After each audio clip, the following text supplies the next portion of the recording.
New York Democratic Congressman Anthony Weiner says the public option is still alive and well in some of the other health care bills out there, including one making its way through the House as we speak. This guy's one of my favorite guests. Congressman Weiner, good to have you. It's my pleasure, Neil. Thank you. Where does the public option stand? Because I kind of agree with you that, again, whether you like or dislike this thing, it's going to be in there. In what form? What do you think? Well, it's not clear, but in your opening segment, you put your finger on exactly the problem, that we're going to require people to get insurance, as we should. You want to apportion risk along the whole population. We're giving them some subsidies so they'll be able to buy it. But in the Senate Finance Plan, there's nothing holding down costs. There's no competition.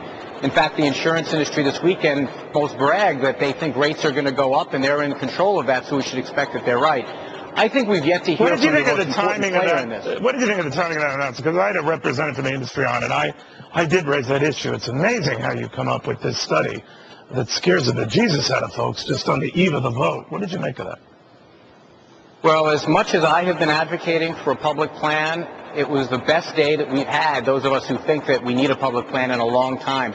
The insurance industry is basically making the point that those of us who argue for competition make, that left to their own devices, not only will insurance premiums go up, but they'll gleefully go up, because the insurance industry is putting us on notice that unless you have competition in the bill, their rates are going to go up by their own numbers by 111%. Would you accept the final measure? I know it's unlikely, but let's mug's game here. That would not include a public option. That would sort of punt on the issue, Congressman. You and I have chatted about this before, that it's promised, but not in this measure that ultimately gets to the president's desk. Well, look, we'd have to see. I can't imagine any way. The bottom line is that when people are going out and shopping for insurance in the exchange, and that doesn't include anyone who has their insurance through their employer, it doesn't include anyone in Medicare and Medicaid, so it's a fairly small group of people.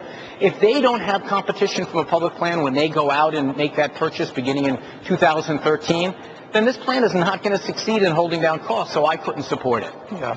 You know, I've been talking to a lot of union folks, Congressman, who don't like a couple of provisions in this, not the least of which is this tax on device makers, medical device makers, and others who argue that their Cadillac plans are them. In other words, they have Cadillac plans. That if you have dental coverage and that sort of thing, you probably do have a Cadillac plan. And lo and behold, it turns out a lot of union guys do, and now they're causing quite a fuss. How damaging is this issue, you think?